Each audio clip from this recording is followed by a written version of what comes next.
Introduce to you Mr. William Green, who is a member of the Educators to Africa, and at one time in charge of African American Studies for the Philadelphia Board of Education. And most of us who are from Philadelphia realize that Mr. Green is one of the founders, he and Mrs. Green, of the Ivy League School. At this time, I will present Mr. Green, who in turn will introduce our speaker of the afternoon.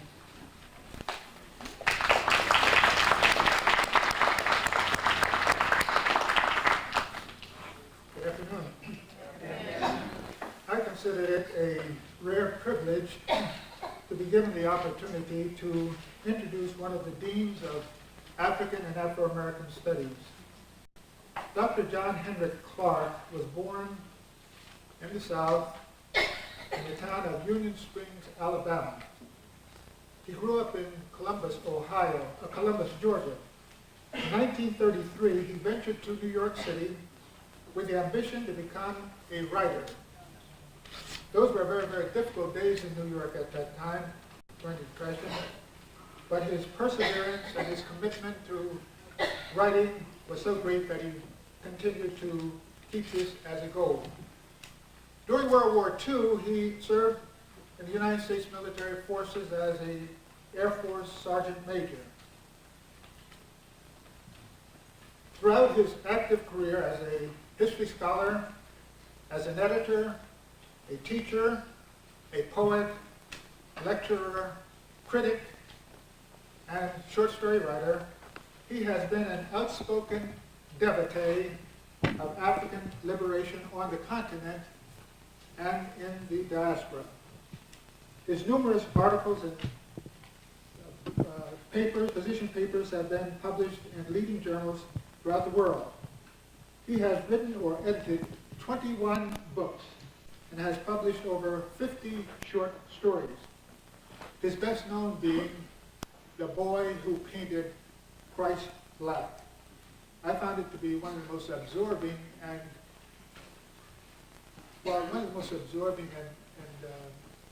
sophisticated pieces of literature that I have ever read. Dr. Clark is a man who is a world traveler. He has traveled all over the world, having visited Europe, Asia, Africa, the Caribbean, and numerous states in this land. He was the first president of the African Heritage Studies Association and has been a staff member of a number of various publications.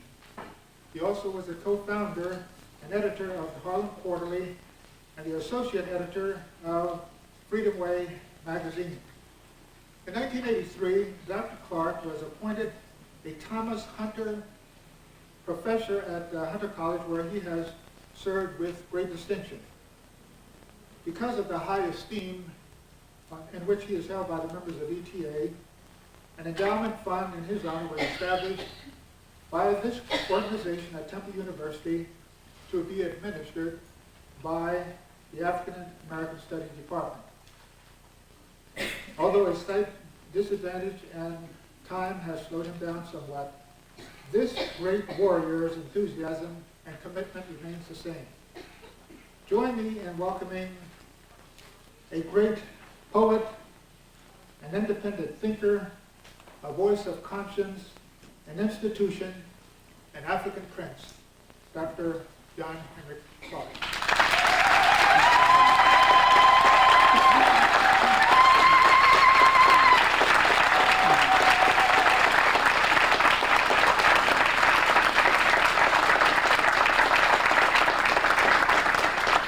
Thank you very much. I'm pleased to be here addressing this organization again. It has played a major role in my own development, and my association with the organization can be used as a marker in the progression of my own continued interest in Africa, in my relationship to other people who manifest that same interest. The first lecture I gave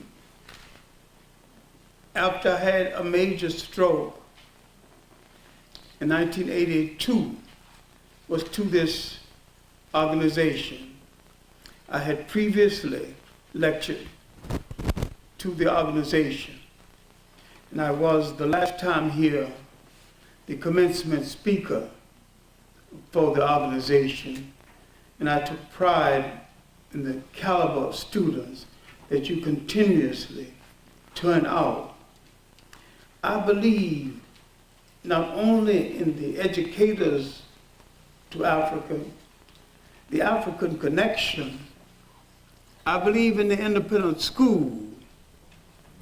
I believe in an African world community. And I believe we are capable of building an African world community. We have already shown the capacity to mingle with people, to amalgam our culture with theirs, and theirs with ours, without destroying any of them. And in the serious study of African people in the pre-Columbian period in the New World, so-called, in the special issue of the Journal of African Civilization, edited by Professor Van Sertima, The Africans in Early America, it is shown that the Africans mingled with the indigenous Americans, fertilized their culture,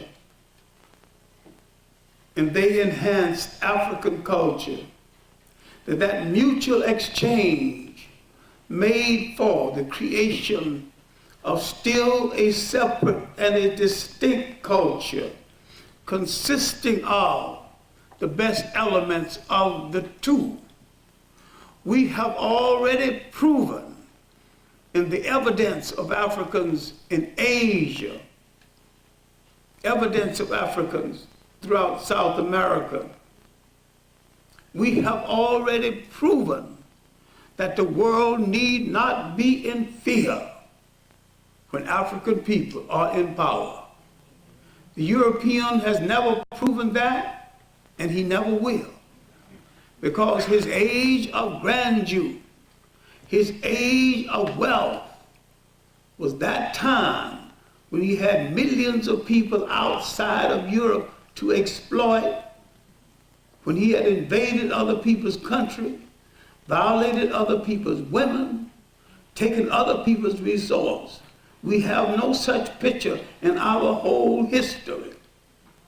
Very often our children are asking us now, when you explain about slavery and explain about the greatness of Africans in Egypt and in the Niger River, as well as the Nile, if we were so great, why did we lose it? Anytime any people fail to adjust to the nature of change, they lose, no matter who they are. And this is not a racial matter. You can say eventually the great civilizations of Africa fell, but they fell after living 10 times longer than the longest civilization outside of Africa ever lived. Civilizations like people grow tired, and if their energy is not renewed, if their perspective on life is not renewed, if they fail to meet a challenge, then the change of history will change their place in history.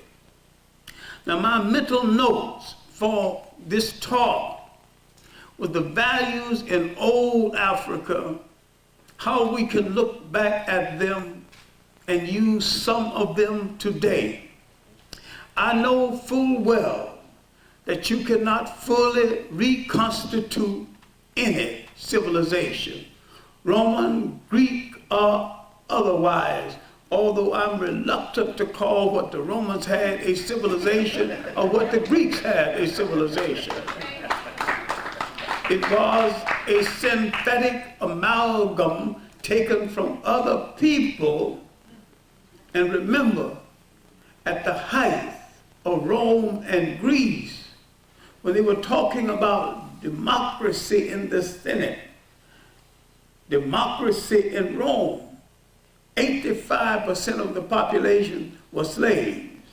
They were slaves to the other Romans who had the leisure to talk about democracy because slaves were doing their work. Understand one thing very clear, and if you understand it, you can set your clock by it. It's so dependable. The European has never believed in democracy and never will. He has never believed in Christianity and never will. The Christianity he believed in was something he pulled together at the conference at Nicaea, 325 AD. He took an African and an Eastern religion and he Europeanized it, whitened it up, and made it the handmaiden for European world domination. He used it to justify his domination over other people. And he said that people were outside of that religion were free game for slavery. Then, if his God is kind, and if his God is merciful, and if all living things are under his God, no one is free game for slavery, not even those who you think have no soul. I maintain that he did a disservice to the concept of religion because he took it from old belief systems, he formalized it and dogmatized it and ruined it. Karl Marx did the same thing with communism that he didn't quite understand. This is going to confuse a lot of you because you think so much started with Europe. But they're using the carbon copies of somebody else's original, a fading carbon copy at that. Communism didn't fail. The communists failed. Christianity didn't fail. The Christians failed.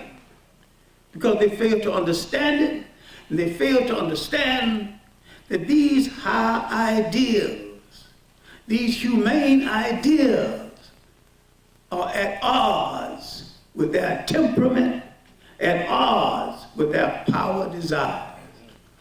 They have come into conflict with commandments.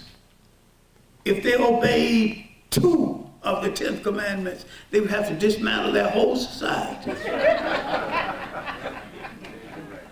Thou shalt not steal. All right. He stole you. Having stole you, he built an economic system on the labor he took from you without pay. Thou shalt not murder. He murdered you into the million, to the point where when we talk of Holocaust, while we're sympathetic toward the people and there are 6 million, but we start our count at 60 million. And we're just beginning to count. You want to talk about Holocaust? Let's talk about Holocaust when we talk about fish stories. The man caught the biggest fish, do the most talking.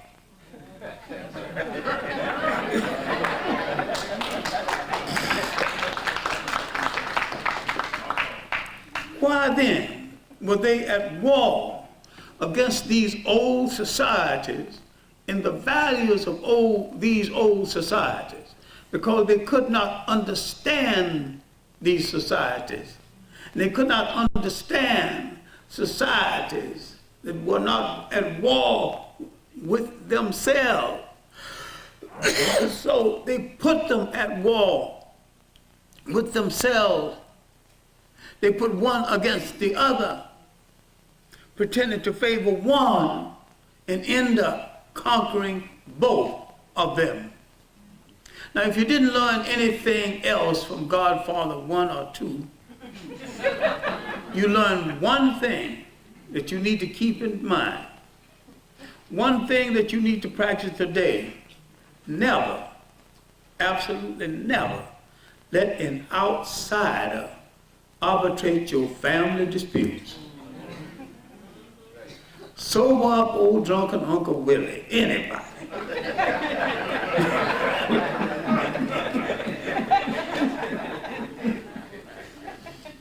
So long as it's a member of the family. Because anytime you invite a member of the family to arbitrate your member outside of the family to arbitrate your family disputes, you have confessed a weakness that tells the arbitrator he can enslave you.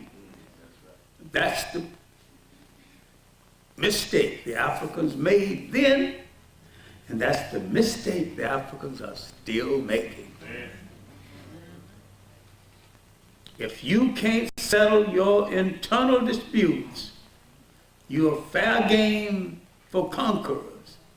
Now, what he had to do, the European, in the 15th and the 16th century, he had to make the African forget the kind of societies he built without the Europeans' help and without the Europeans' presence. He had to remove from your historical memory the fact that over half of human history was over before anyone knew that a European was in the world. Societies were built, nations rose and formed, different belief systems came and went, and they didn't have to have walls. Anytime you want to change a belief system in the Western world, you got to have a holy wall. The same is true of the Arabs in Islam. Now, we won't get into that. I would need more than a bulletproof vest. And at my age, I don't run so fast. And I'm almost totally blind. So I would need good bodyguards, and I want somebody to watch the bodyguards. Because the bodyguards might be my assassins. Anytime you discuss, take the wraps off religion, and discuss how religion systematically kills something higher than religion, which is spirituality, you be prepared to run. Because people get hung up with dogma, hung up with isms, hung up with somebody else's story, and forget to tell their own story. I heard someone yesterday say, in girl waiting on the table, what's wrong with people? They don't know nothing. If you want to know anything, read the Bible. That will tell you all you want to know, all you need to know. 2 years ago, a Catholic institution, Fordham University, said the Bible was allegory, folk tales, myth, and supposition told to illustrate truth, but not necessarily the truth. Now, if the Catholic Church says it, all right, they're the aristocrats of the religions. What that dispute? Other people said it all along.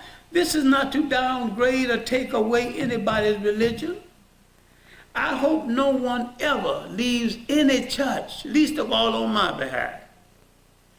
I grew up a Baptist. I was a Baptist Sunday school teacher, and I enjoyed it. I enjoyed the Baptist church, though it is the loudest and the wrongest and the most corrupt of all.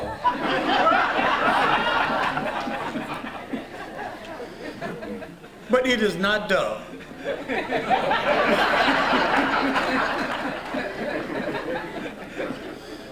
It is the only religion patterned after our original African religions. Even the songs are patterned after our original African songs. The circle is patterned after our original African ceremonies. The preacher is patterned after the chief. Though he's corrupt and bloated and overfed.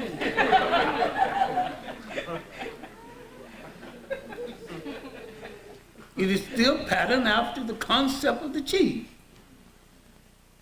And we quite forget that in African society, the chief owns no wealth, but he is the guardian of the wealth. And he has sustaining wealth while he's the chief. And that wealth is to sustain him while he is the guardian of other people's wealth. The Baptist preacher got the thing wrong.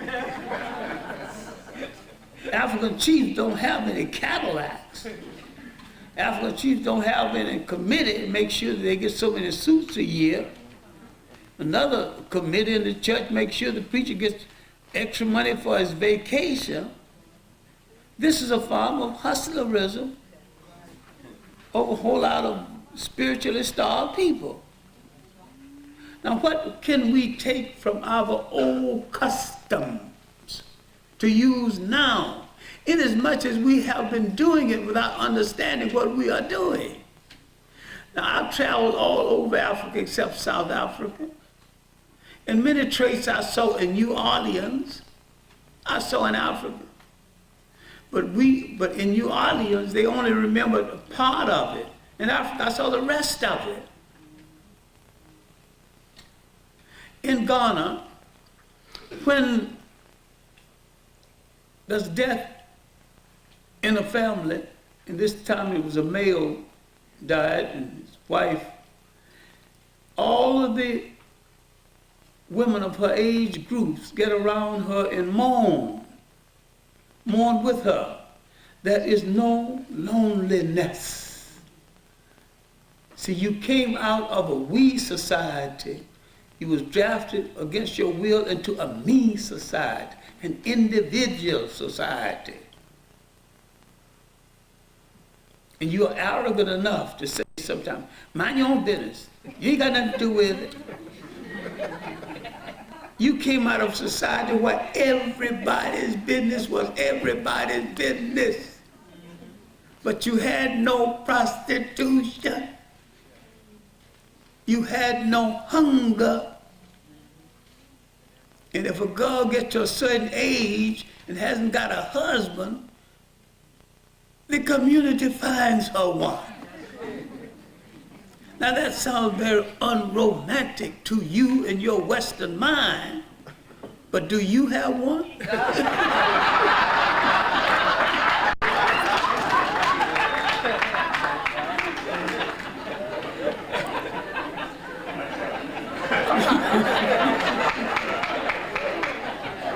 The community took upon themselves to find a family with a person your age group, negotiate with the family, and the two families got together and put together the means of you starting life.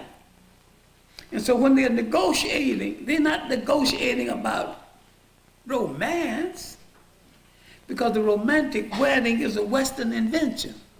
The I love you marriage. They're negotiating for the I respect you marriage. And so when they're negotiating about how many goats gonna come from this side, how many sheep, how many cattle. And so they got 30 30 cows before before they marry. They got 30 cows from both families. They got a herd of 60. And they had not even married. And they got a support system. Therefore, they ain't got they don't have to go to any social agency, no relief agency, no head shrink. Oh, how uncivilized they are. Never heard of a psychiatrist. Poor people. How could they manage? And for years, never heard of a jail because no one had ever gone to one. My main point here is that African societies were ruled by something which you can reconstitute: honor and obligation. That's the basis of this whole society. Honor and obligation. Now, take the phrase, do unto others as you would have them to do unto you. What else is the meaning of that phrase? Honor and obligation. And you can throw out the rest if you want to. If you have to discard the rest, that's enough to guide you. And if you just remember, Africans were obligated to each other as a matter of honor. I will not, if I came from tribe A, I will not disgrace myself because it will reflect badly on A. I think too much of myself to bring dishonor on my group. So what we are dealing with now is not civil law. We are dealing with something in African societies stronger than civil law. We're dealing with custom.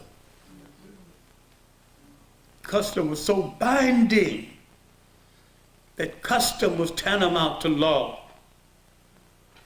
more binding than law. The African societies never said in their commandments, "Thou shalt not." And when you read the original African omissions of purity that foreigners call the 10th Commandments, the foreigners changed the language around. These was omissions. After you study morality, study at the great school of Luxor, you stand before your teacher and say, "I have not violated my neighbor's wife. I have not stolen my neighbor's property." Now, foreigners come along. How does he change the language? "Thou shalt not." Look at the dictatorial arrogance. "Thou shalt not." When the Africans gave the teacher the assurance, "I have not." And once these confessions are made, if they're convincing to the teacher, then the teacher passes you to the next higher step of learning. Now some fool comes along and think he gave you Christianity, and you had a much better concept all along. I'm saying your problem today is that you think everything in your life must come from outside, and you've forgotten the better things you created, and you didn't give it a name.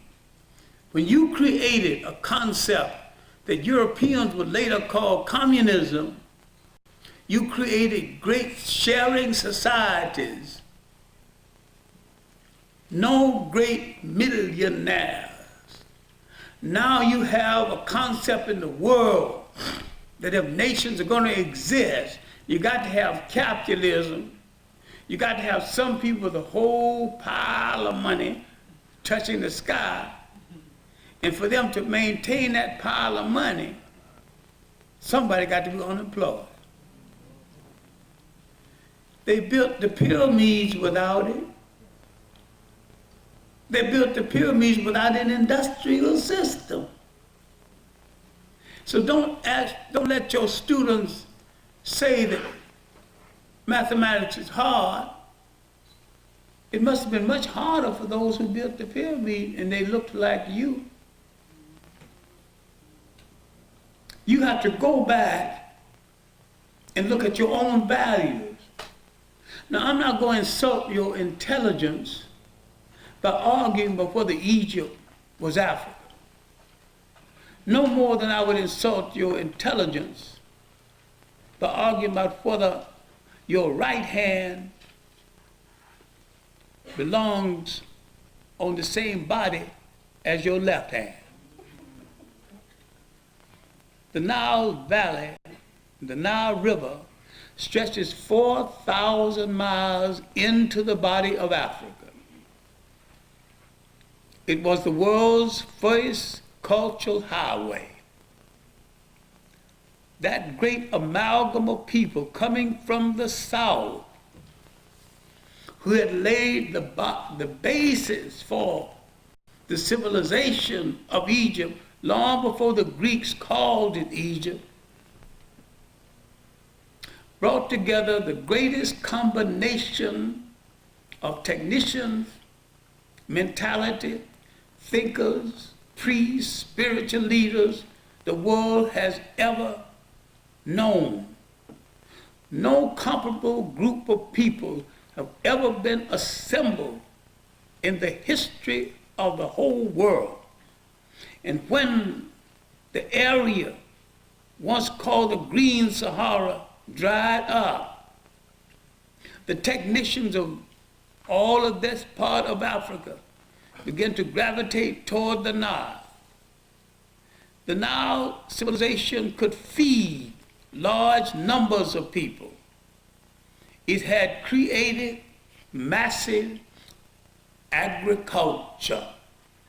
It had created something that if people had enough of them today and enough fresh water, they could survive. The dried bean.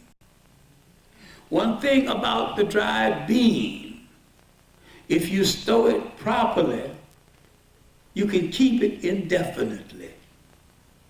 And if you soak it overnight, you can cook it the next day. Add to it whatsoever you want to add to it. And if you're a Muslim, you'll add to the substance that goes with that. Then if you're a down homer, throw a ham hock in there.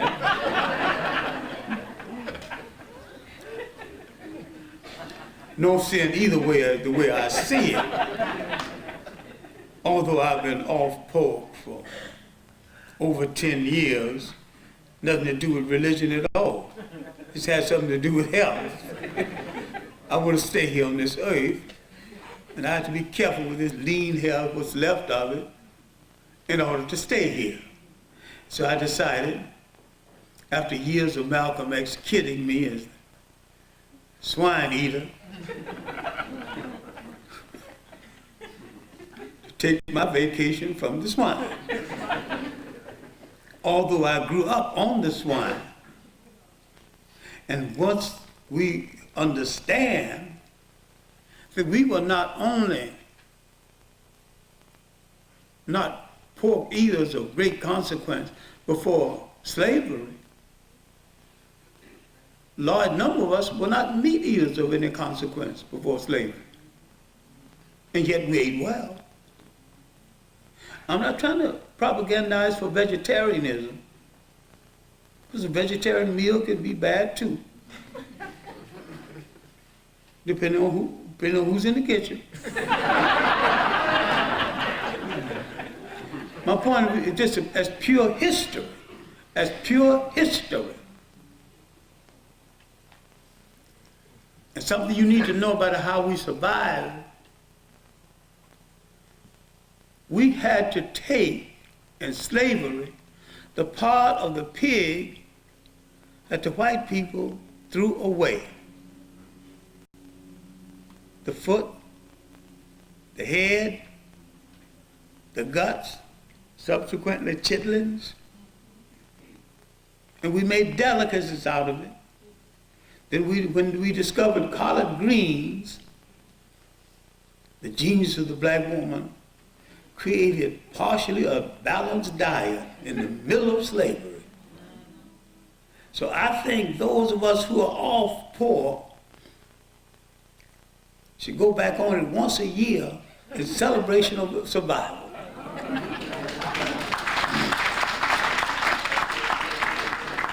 Because if it wasn't for the swine, maybe you and I wouldn't be here arguing about the swine.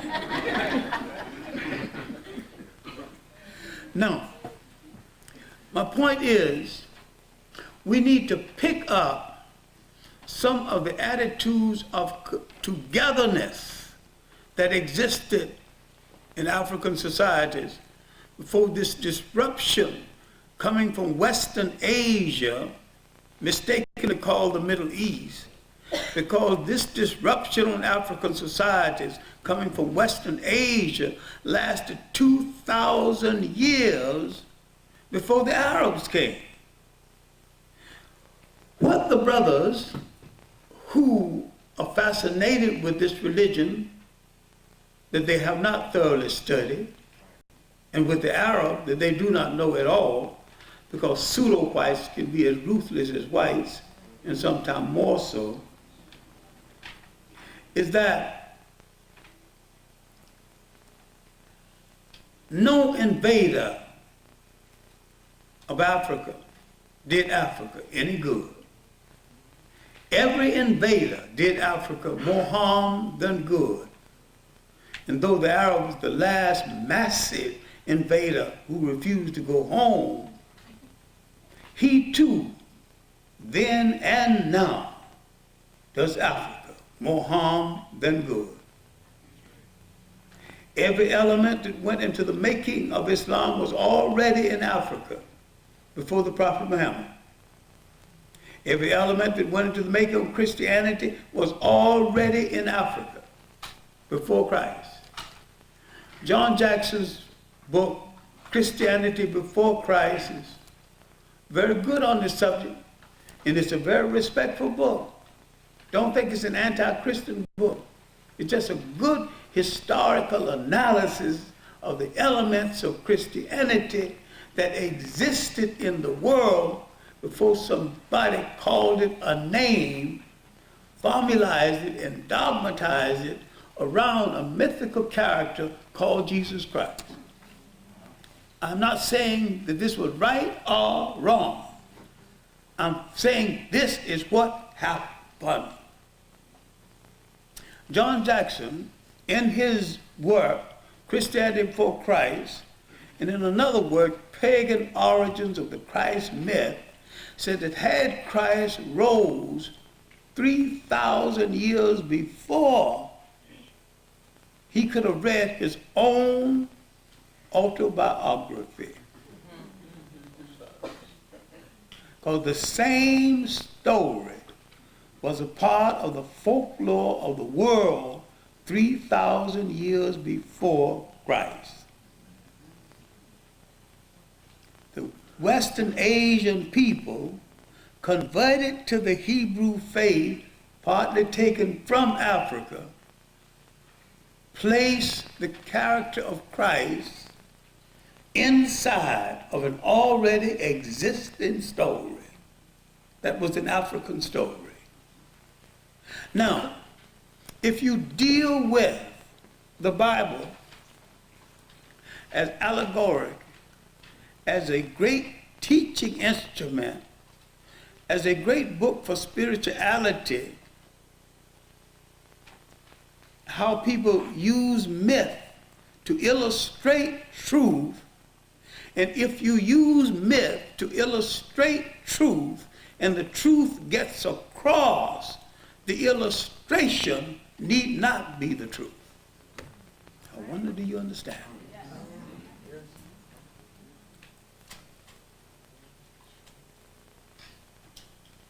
Africans, at a time when books were not widely circulated, they wanted to make a point, they would tell a story about what they're talking about. And the story would illustrate the truth they're trying to get across in the logic. If the logic got across, no one questioned the truth of the story, because the story didn't have to be the truth. All right, now, there's an old African story, so hackneyed and so old.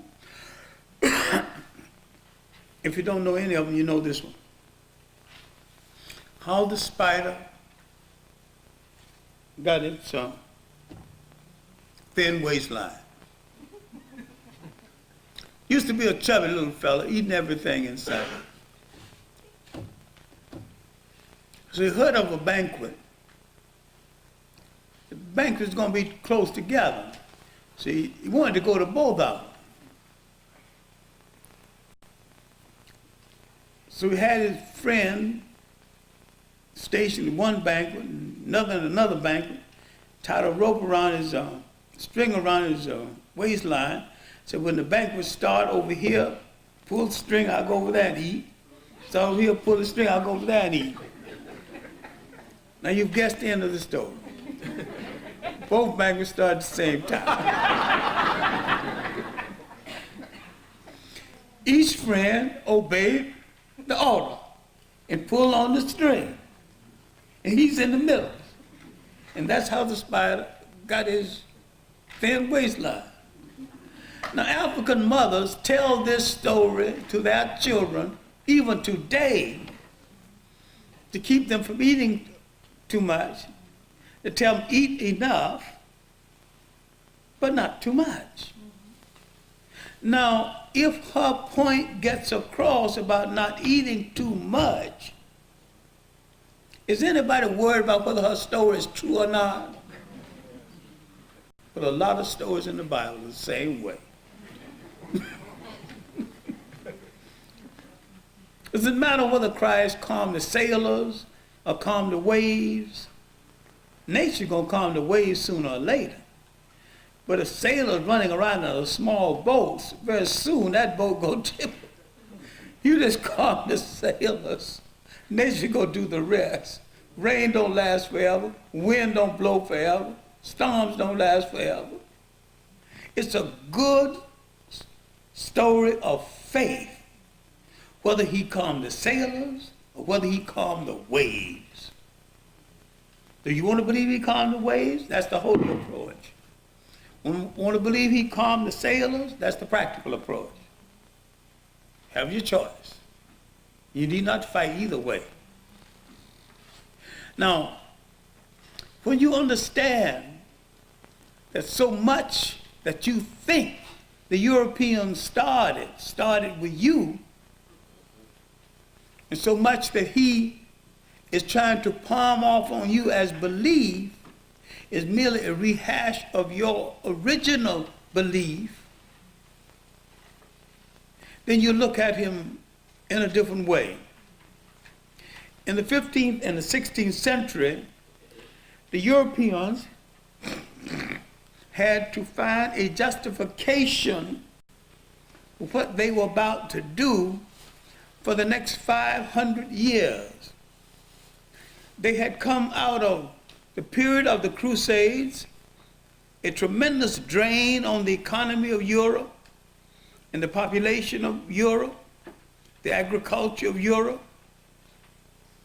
After that, the famines, the plagues that took 1/3 of the population of Europe. They were hungry now. They were looking around for some outlet. After the Africans and the Arabs had conquered Spain and dominated the Mediterranean from 711 to 1492, the European was pinned into Europe. He had to feed on himself. In the Crusades, he went outside of Europe and discovered there were luxuries outside of Europe he had never heard of.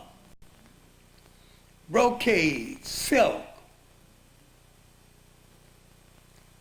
perfumes, bath oils, and going to the Holy Land, a puritanical Arab, Saladin, he didn't bar them from the Holy Land because he resented the Europeans go over there searching for the Holy Grail that wasn't lost in the first place and may not have been holy in the second place. But every time they left the Holy Land was fleas, the place stunk, diseases spread. He was puritanical. He took 3 baths a day and was oiled down. How any man could find the time, I will not know, but that's what history tells me. He told them, stay away from here because of unsanitary. The African had produced in Europe something that previously did not exist in Europe: soap. And something else that the European had not thought about: changeable underwear. Common knowledge, drawers.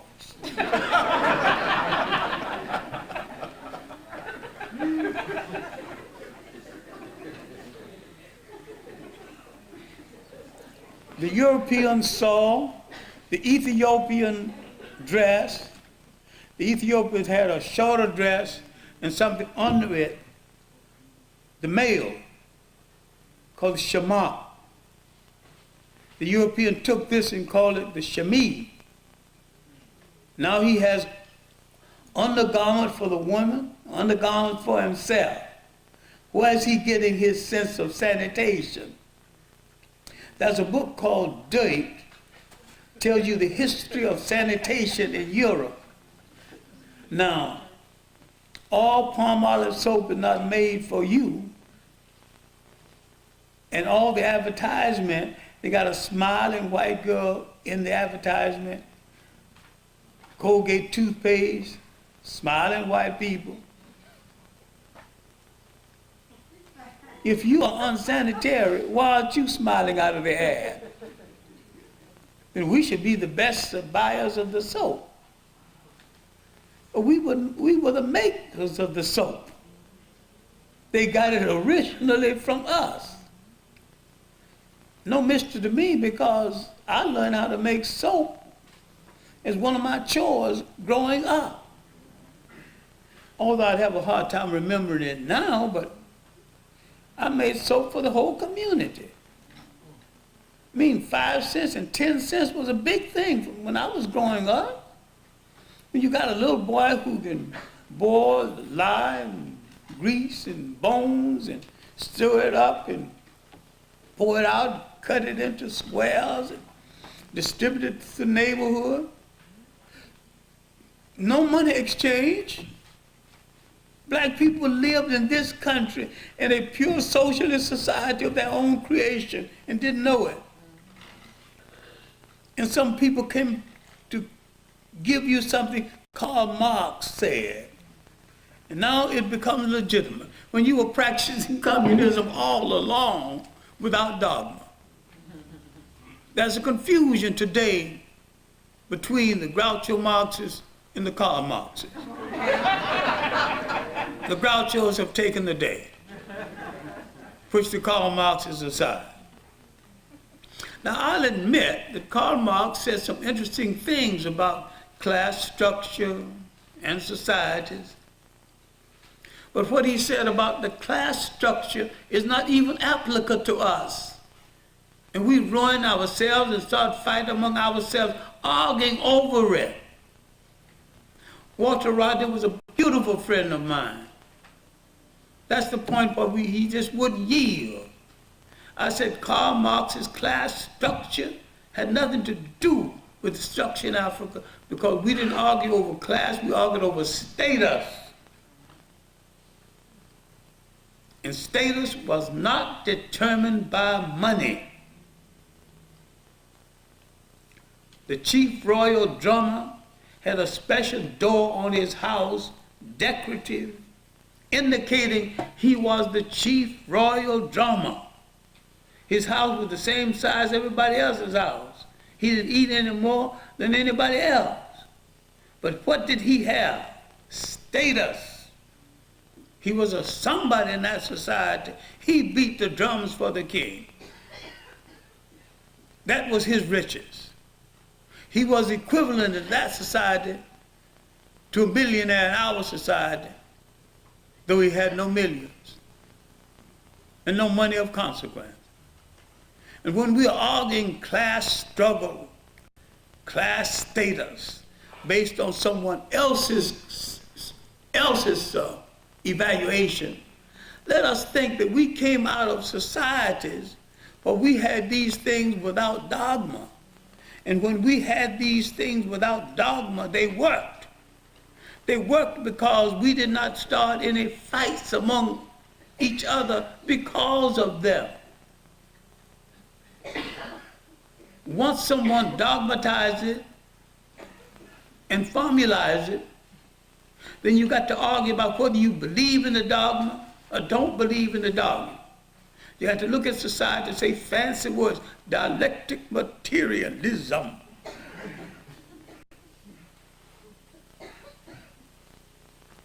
The Africans didn't argue dialectic materialism. A man with 6 children needs more food than a man with 2 children. Feed him. End of argument. It's dialectic materialism. Materialism is giving each one enough to eat. Ain't no argument, ain't no dogma after that. Now, what did happen to you in the 15th and the 16th century? The Europeans colonized most of the world, colonized history, colonized information about history and information about the world, propagated a concept that the world waited in darkness for Europeans to bring the light. When everywhere he went in the world, he put out the light.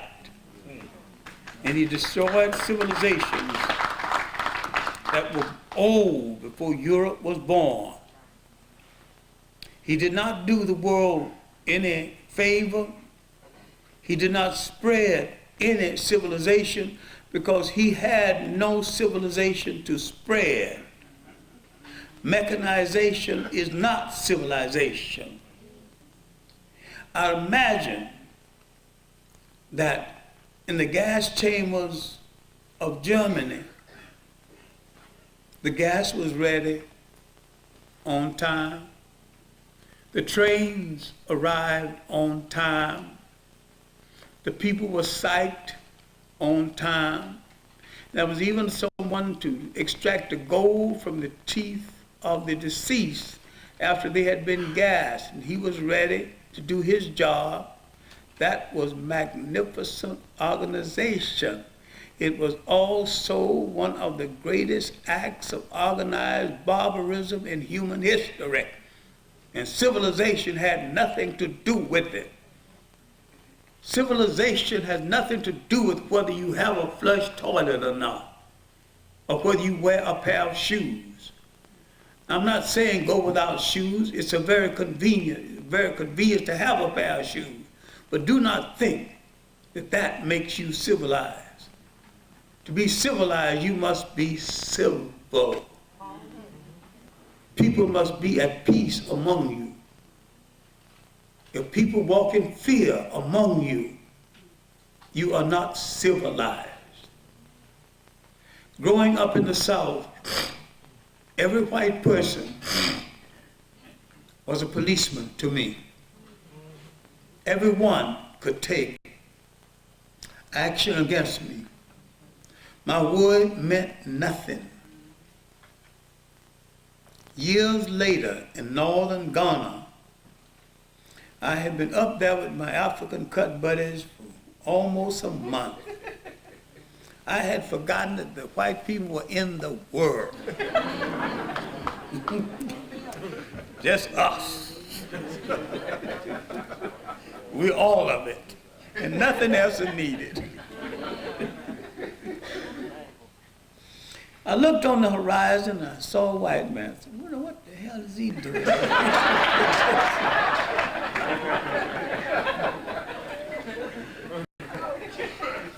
I remember growing up in the South, when you see a white man, you feel a little fear. All I felt was curiosity. What in the hell is he doing up here? I went out to investigate. He ain't got no chance. I got 16 of my cut buddies with me.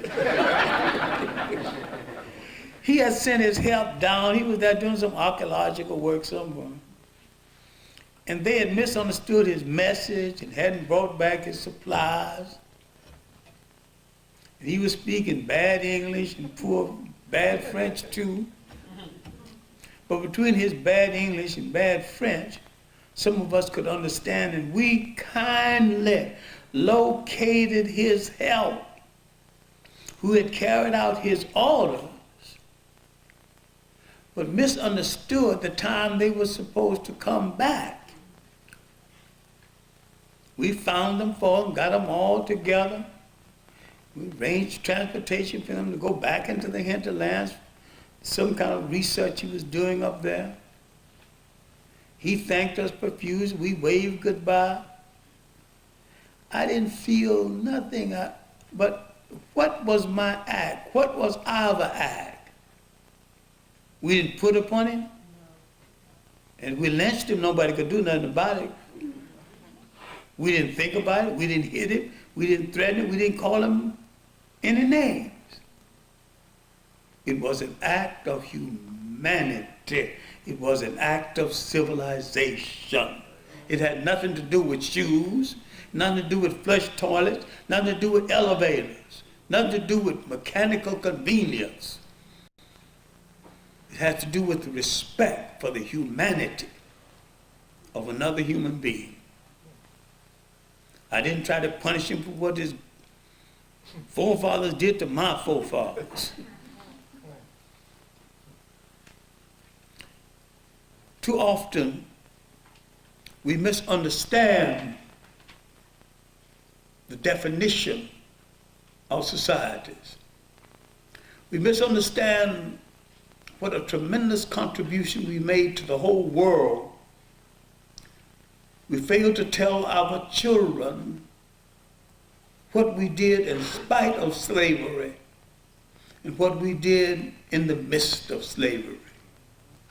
We launched some of the most significant revolutions in human history throughout South America and the Caribbean islands.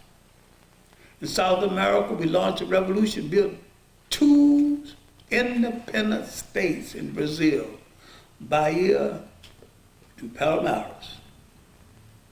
And Palmeiras fell because we became democratic. The Portuguese who escaped among us, we treated them well, and when they wanted to go back, we let them go back, and they went back and brought in a Portuguese army who destroyed our revolution. We are so trusting.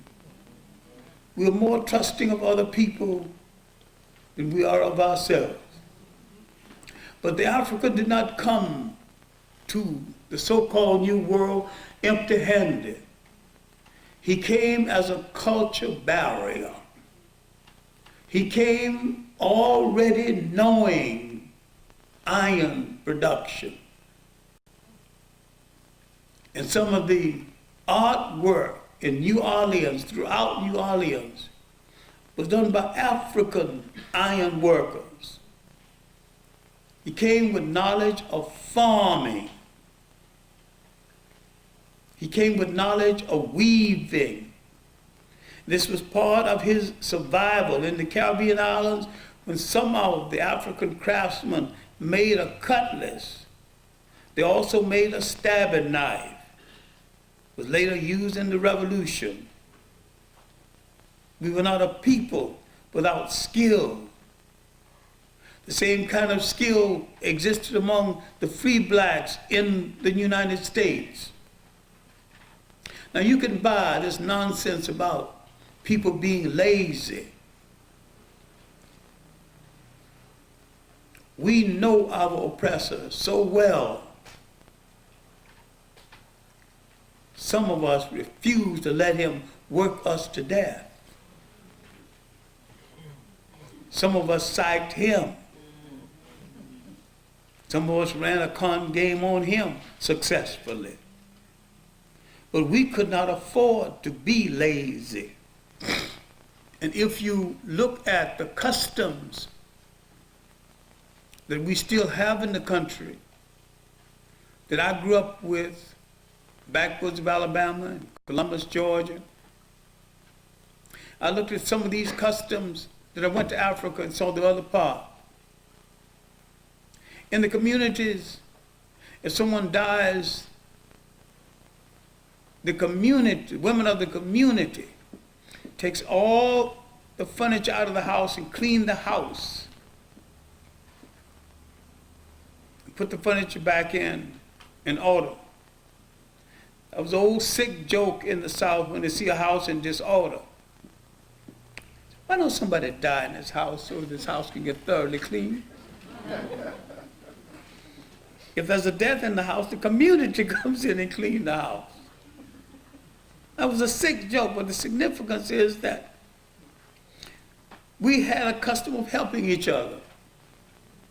I came from a family of 9 brothers and sisters. I was never at home when a child was born. My grand aunt was a midwife, and I would follow her up and down the hills and valleys of Alabama while she delivered children. It was a great adventure with Aunt Liza.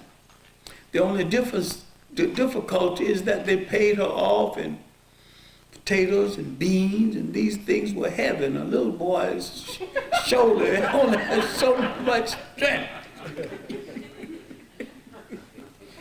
That took the fun out of it. But following her around was great, and she would tell me stories. Go home, and my great-grandmother, who was a dear to me to this day, would tell me more stories. We need to let our children in on how we survive. Too many times they're going wrong because they're in a material world, they're in a violent world. The television is more their teacher than you are. We need to tell them that if you love yourself, you don't put poison in your veins. If you love yourself, you don't kill yourself, and you don't kill your brother, because he is the ally that might eventually save you. You have to make them care about life. You must make them care about themselves. We must have a broad, holistic view about African people and their place in the history of the whole world. Without us, this world would not be where it is. Without us, there would have been no British Empire. Without us and what was taken away from us, there would be no Wall Street. Without us, there would be no financial empire in America, because they would not have had the funds to bring it about.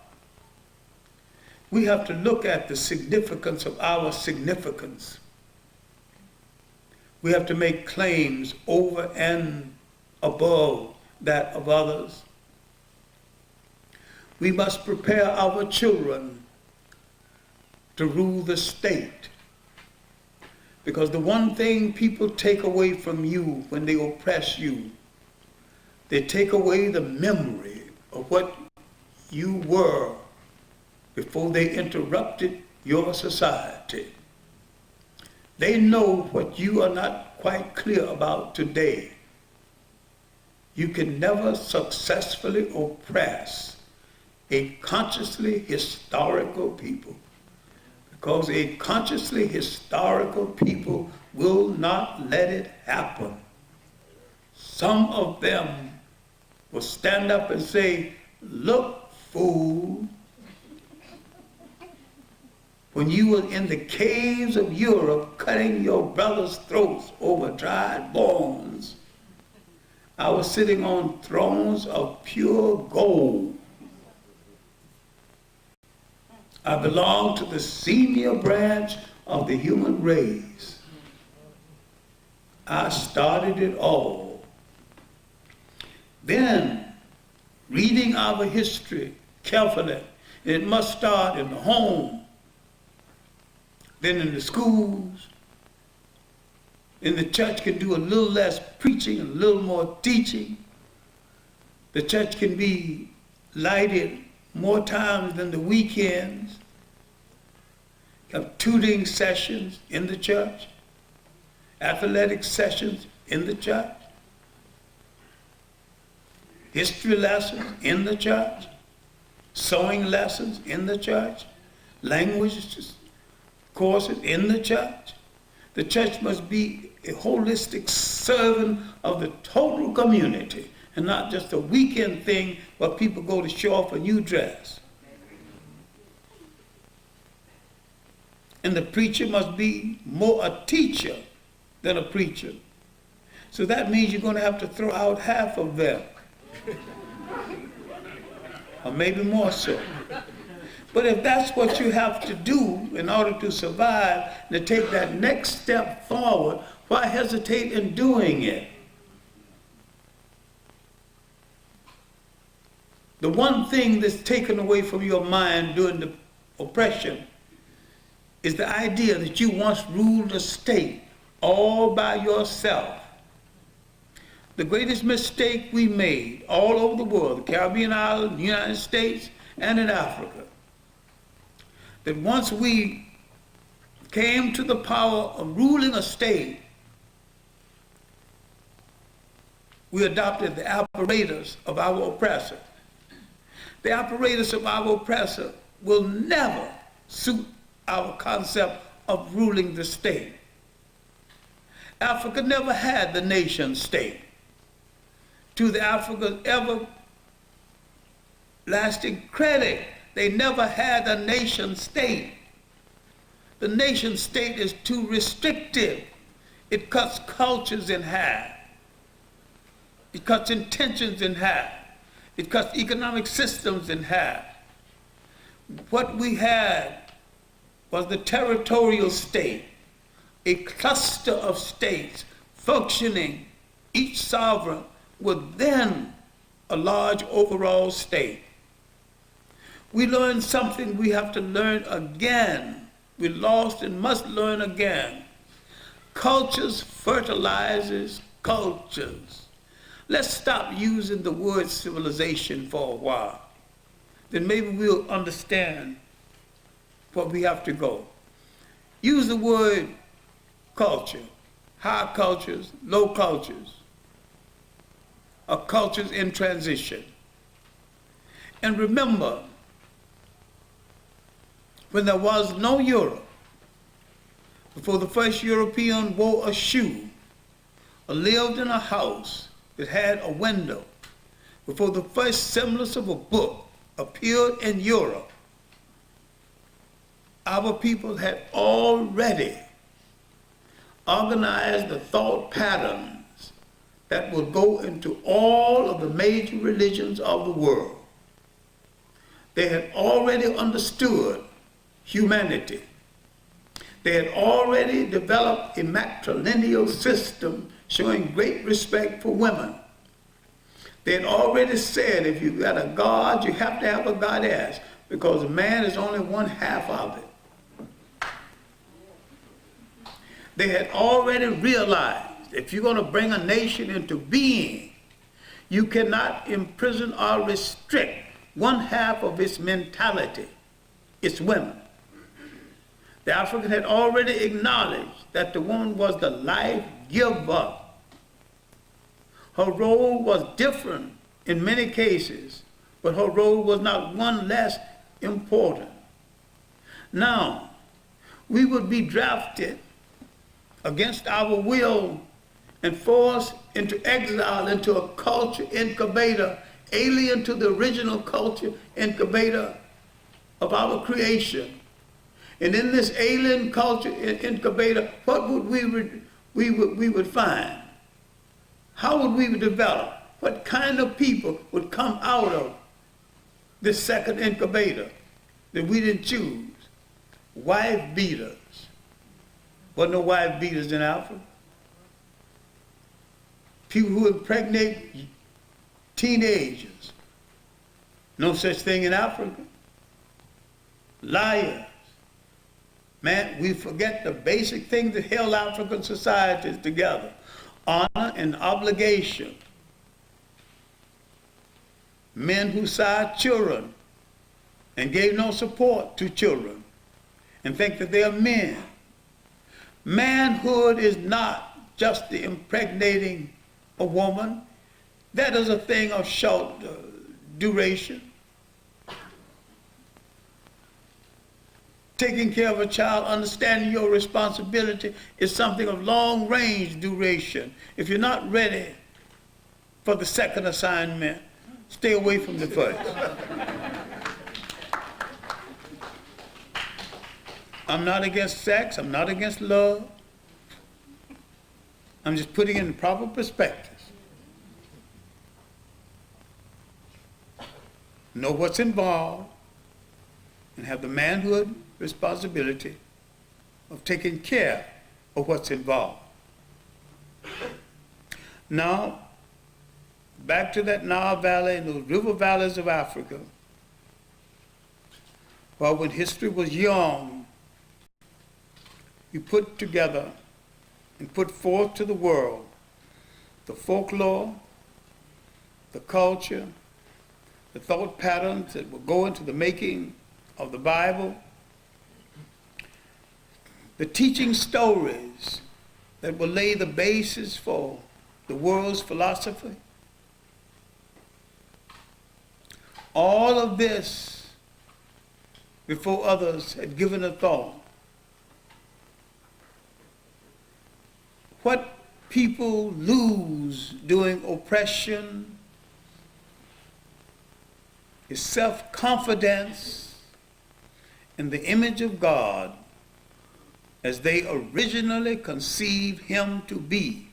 In our case, it's as we originally conceived him or her to be. We gave the world the first female gods. We gave the world the first societies where man rode behind a woman in war without feeling insecure under her leadership. We gave the world concepts of the humane relationship of man and woman that the world lost and have not regained to this day. And once we associate ourselves with foreigners, fakers, and fools, we take on the traits of foreigners, fakers, and fools. We must throw off these traits. We have reached a point where we are afraid to be kind to each other. Black men tell lies about black women. There's no foundation in truth. Black women tell the same thing about black men.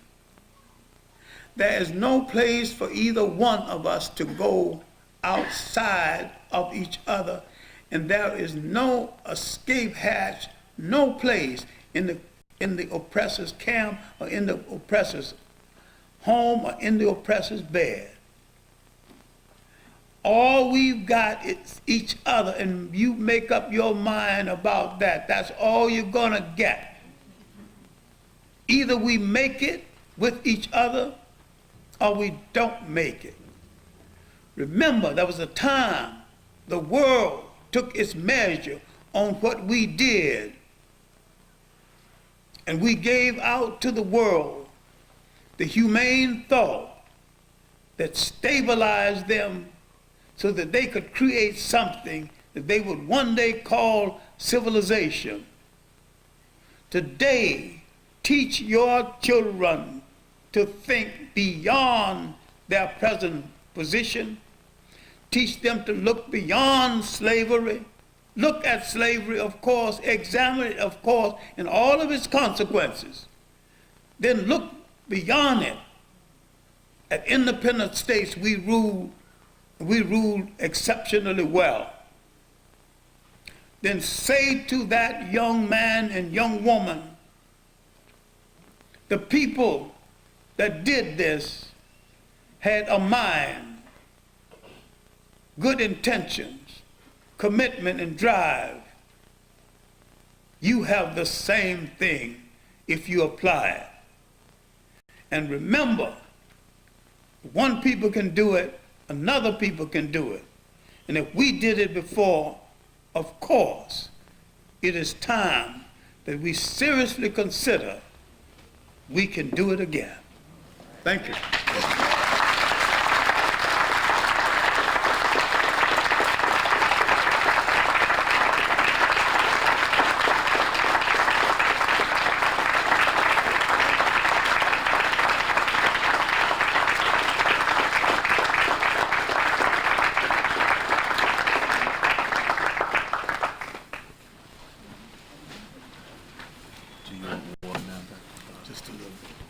We thank you, Dr. Clark, for your very inspiring message.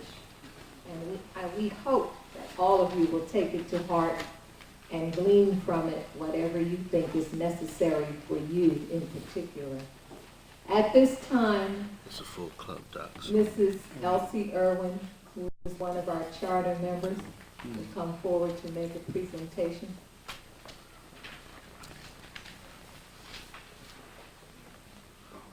Good afternoon, Mistress of Ceremonies. Can you hear Dr. Clark?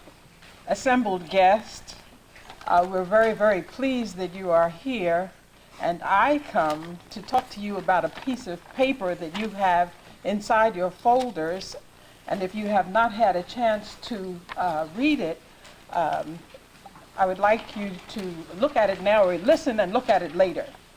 I'm going to talk about the John Henrik Clark Education Fund, which is a fund that was established at Temple University to support needy students in the graduate and undergraduate programs in African American studies under Dr. Molefi Asante. Educators to Africa thought that this opportunity was just too great to let pass by. In Philadelphia, we have the first PhD program in African American Studies. You today saw and listened to the kinds of students that are down there, and for a while I was down there watching and listening to the wonderful minds and the commitment of these people. And so Educators to Africa wanted to say thank you, Dr. Asante, and others who have gone out on a limb and tried to do this for our community. Educators to Africa wanted to say thank you to the students who have made the commitment to work for our community. You're not going to get rich teaching African American studies. You would go into, dealing with the African American community. You're going to have a richness, but it's not going to be a monetary kind of thing. So we wanted to say as a community, we appreciate your stepping out into the forefront for us. And thirdly, we think that we have just a gem in Dr. John Henrik Clark, and I think you would agree with me, but you think there's more.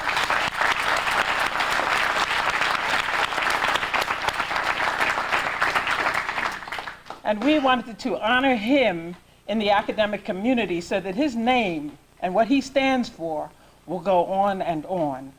And we have, in the last year, been able to raise $10,000, and we wanted to formally present that to Dr. Asante. Now, Dr. Asante said he, and he's, you know, if you know Dr. Asante, he's hither and yon and all. And so today, he has asked Sandra Milner to accept for the students, and I am asking you to think about helping us to support them. Maybe it won't be Sandra Milner, but but there are so many ways that we can help, and there are times when the community just needs to be there to say, we back you.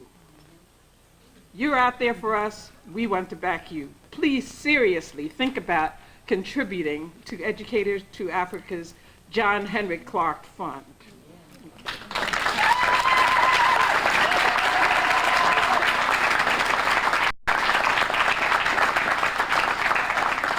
I would like to thank you on behalf of Dr. Asante and Dr. Carriama Welsh Asante, and on behalf of the department. And I don't know if you know anything about this department, but we are growing. We're overwhelmed with applications from all over the world. But yet within the university, we really don't get the support or money that we deserve and that we need. The university itself did an audit and concluded that 2 departments should be expanded, the African American Studies Department and the Psychology Department. The audit came and went. Still, we have not been expanded, I mean, even though the need has been recognized. So I'd like to thank you for the support, particularly from this community.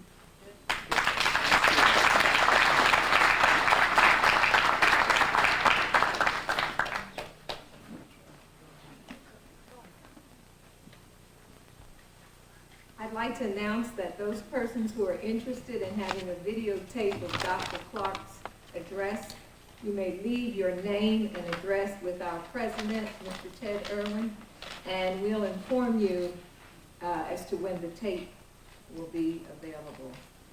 I'm going to ask that all the members of Educators to Africa please stand so that everyone can see who you are.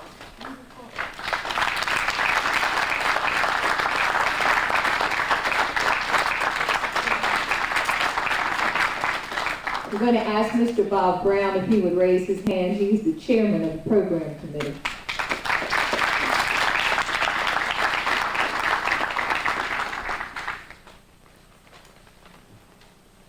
Are there any questions for Dr. Clark? Anyone have a question for Dr. Clark? If not, we'll ask our president, Mr. Ted Irwin, if he would give some remarks at this time.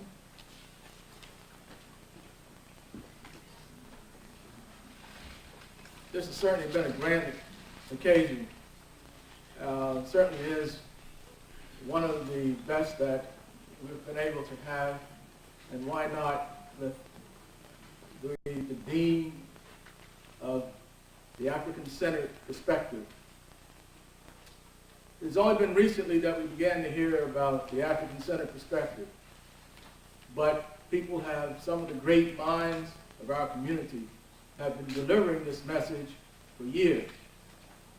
And Dr. Clark is certainly one of the major minds and one of the major messengers. We certainly are very, very proud and pleased with the performance of the students this morning, wouldn't you say? Yeah. I thought that their message was extraordinary. Each year they get better. This is the 3rd year that we've had the students on our program. And we are thankful for the Department of African American Studies at Temple. Temple University thought that program was going to fail. Many of the professors laughed at it. Who wants a degree in African American Studies? And as you heard, it's one of the fastest growing because it is needed. We look forward to seeing you again. We hope that you join us next year when we have our 23rd annual seminar. We look forward to seeing you. God bless you, and remember that you can purchase Dr. Clark's speech downstairs where we had lunch. So stop in, the vendors are still there. Also, please give me your name and address, and I'll inform you when the video is ready.